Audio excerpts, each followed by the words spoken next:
Good morning students. आज BEd के first year class में हम लोग शिक्षा की अवधारणा के तहत शिक्षा की प्रकृति को पढ़ेंगे। जैसा कि इससे पहले हम लोगों ने अर्थ एवं परिभाषाएं पढ़ चुकी है, जिसमें से किसी को कोई दिक्कत होगा तो हमारे जो भी है साइट्स उसके तहत यानी पता कर लेगा या जान लेगा, जिसकी भी समस्याएं होंगी और उसके में साइट दी जाती है आपको बता देगा।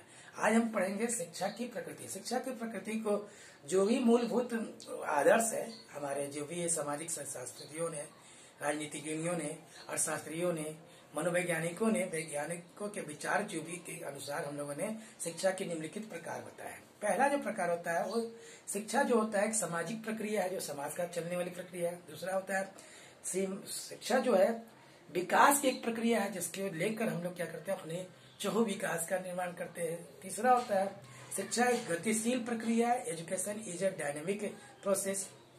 तीसरा होता है शिक्षा एक उद्देश्यपूर्ण प्रक्रिया है, जिसमें हम लोग कोई भी शिक्षा जो होती है education is a purposeful process. अगला होता है हमारा शिक्षा एक त्रिमुखी प्रक्रिया है, डेट मीन्स ट्राइपोलर प्रोसेस है। एजुकेशन एज ए या कह सकते हैं इज ए ट्राइपोलर प्रोसेस।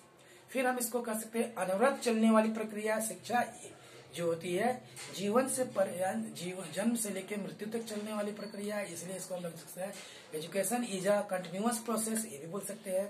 फिर शिक्षा जो है एक समायोजन भी है किसी चीज में, यानी समाज के बेस पे जैसे परिवेश बदलते रहते हैं उसके हिसाब से हमको परिवर्तन भी करना पड़ता है, इसलिए इसको हम एजुकेशन एज ए एडजस्टमेंट भी मान सकते हैं।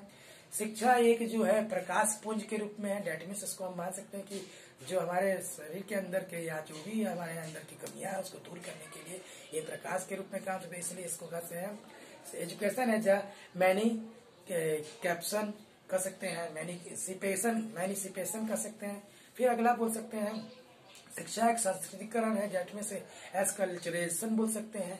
अब वही क्रम को हम लेते हैं, इंग्लिश में पहले बताते हैं education as a social process, फिर education as a development process, फिर तीसरा education as a dynamic process, चौथा education as a purposeful process, पांचवा एजुकेशन एज अ ट्रिपल या ट्राइपोलर प्रोसेस, फिर अगला बोल सकते हैं education as a continuous process, फिर अगला बोल सकते हैं एजुकेशन एज अ एडजस्टमेंट, फिर education as emancipation, education as a enculturation.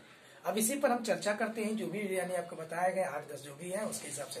पहला जैसे शिक्षा एक सामाजिक प्रक्रिया कैसे है।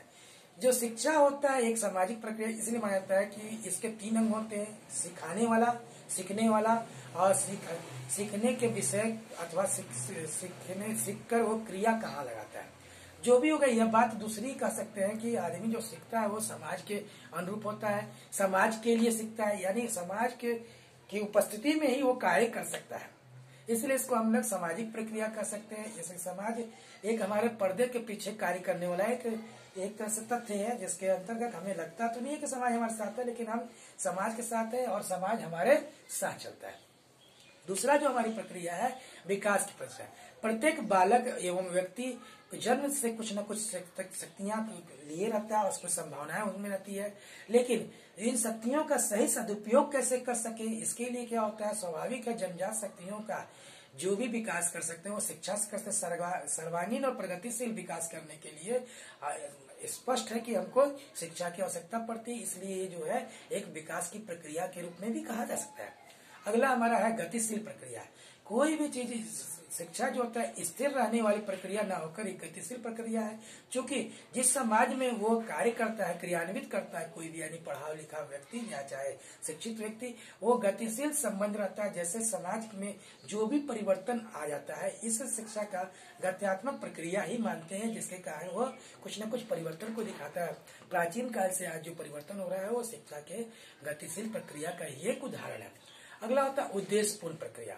शिक्षा जो होता है कोई भी यानी हमको अगर कार्य को पूर्ण करना है किसी चीज को हम तो पूर्व में निर्धारित एक कुछ उद्देश्य हम बनाएंगे, जिससे शैक्षिक प्रक्रिया से जो भी कार्य होगा वो सफलतापूर्वक हमको अल्प समय में अपने लक्ष्य की प्राप्ति कर सकते हैं।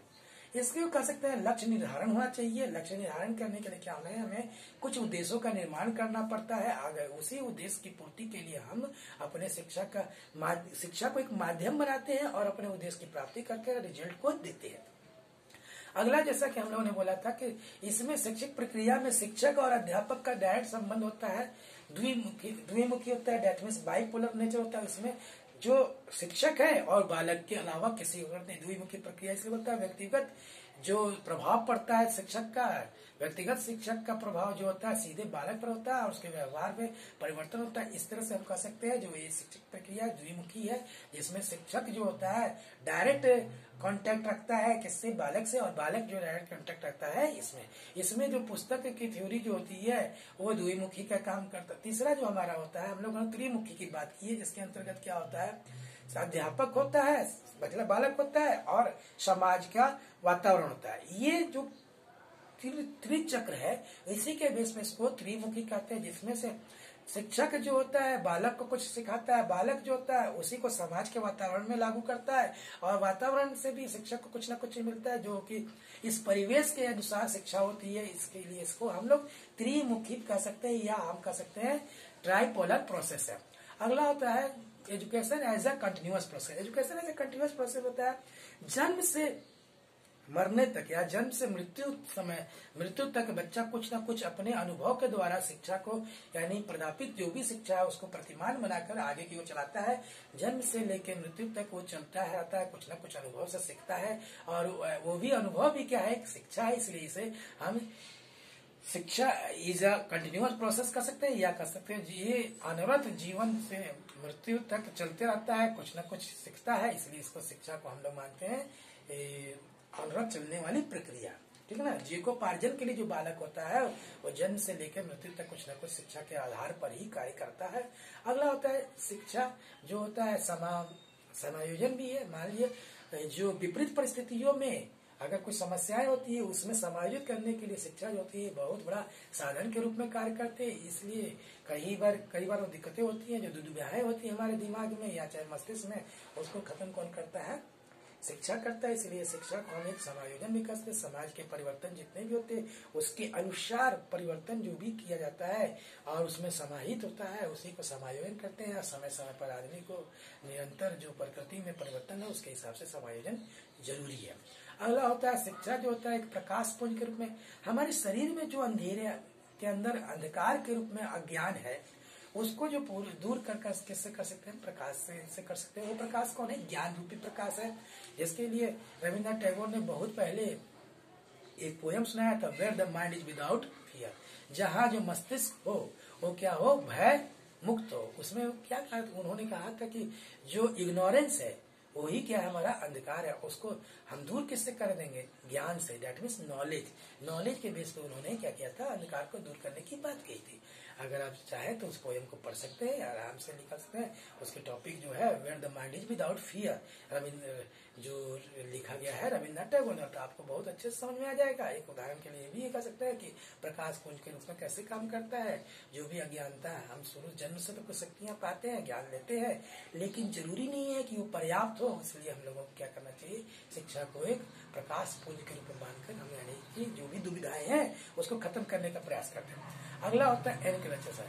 शिक्षा जो होता है संस्कृति में जितनी भी बुराइयां हैं, कह सकते हैं दुर्व्यवहार है, जो भी चीज है उसको खत्म करने का प्रयास करता है। कई बार आपको एग्जाम्पल मालूम होना चाहिए, जैसे कि राजा राममोहन रॉय ने क्या किया, आपके जो सती प्रथा थी संस्कृति में कुछ बुराइयां तो उसको अंत करने को, और कुछ जो अच्छी चीजें हैं उसको शिक्षा जो होता है अग्रसर करता है, हमारे पीढ़ी तक ले जाता है। वो काम किसका है, शिक्षा के द्वारा है, किताबों के द्वारा, मौखिक द्वारा, चाहे किसी यानी पीढ़ी दर पीढ़ी जो होता है एजुकेशन के द्वारा ही चल सकता है। इसलिए तो फिर से एक बार रिपीट करते हैं, शिक्षा कैसा है, प्रकृति के शिक्षा की बात करते हैं।